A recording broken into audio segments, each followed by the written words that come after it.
ಹುಣಸೂರು ತಾಲೂಕಿನ ಹಿರಿಕ್ಯಾತನಹಳ್ಳಿ ಗ್ರಾಮದ ಕಳೆದ 3 ದಿನಗಳಿಂದ ಸಕಲ ಶಾಸ್ತ್ರೋಕ್ತವಾಗಿ ಜರುಗಿದ್ದ ಶ್ರೀ ಮಲ್ಲಿಕಾರ್ಜುನ ಸ್ವಾಮಿಯ ಅದ್ದೂರಿ ಉತ್ಸವಕ್ಕೆ ಯುಗಾದಿ ಹಬ್ಬದ ವಿಶೇಷ ಪೂಜೆ ಹಾಗೂ ಸಂಭ್ರಮದ ಆಚರಣೆಯ ನಂತರ ವಿದ್ಯುಕ್ತವಾಗಿ ತೆರೆ ಬಿದ್ದಿತು.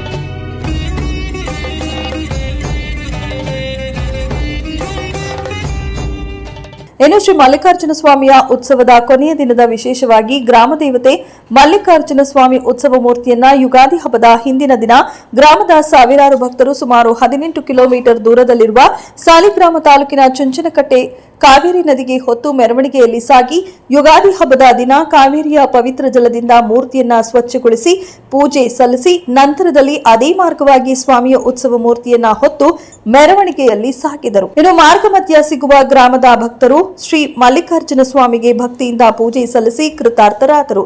ಇನ್ನು ಸ್ವಾಮಿಯ ಮೆರವಣಿಗೆ ಸಾಗುವ ದಾರಿಯುದ್ದಕ್ಕೂ ಗ್ರಾಮದ ಜನರು ಬಿಸಿಲಿನ ತಾಪ ತಣ್ಣಗಾಗಿಸಲು ಭಕ್ತರಿಗೆ ಮಜ್ಜಿಗೆ ಪಾನಕ ನೀಡಿ ತಮ್ಮ ಭಕ್ತಿ ಭಾವ ಮೆರೆದರು. ಗ್ರಾಮಕ್ಕೆ ದೇವರ ಮೂರ್ತಿ ಬರುತ್ತಿದ್ದಂತೆ ಹಿಂದಿನಿಂದಲೂ ಆಚರಿಸಿಕೊಂಡು ಬಂದ ಪದ್ಧತಿಯಂತೆ ಇಡೀ ರಾತ್ರಿ ಶ್ರೀ ಮಲ್ಲಿಕಾರ್ಜುನ ಸ್ವಾಮಿ ದೇವರ ಮೂರ್ತಿಯ ಪಲ್ಲಕ್ಕಿಯನ್ನ ಹೊತ್ತು ಗ್ರಾಮದ ಪ್ರತಿಯೊಂದು ಬೀದಿಗಳಲ್ಲಿ ಮೆರವಣಿಗೆ ಮೂಲಕ ಸಾಗಿದರು.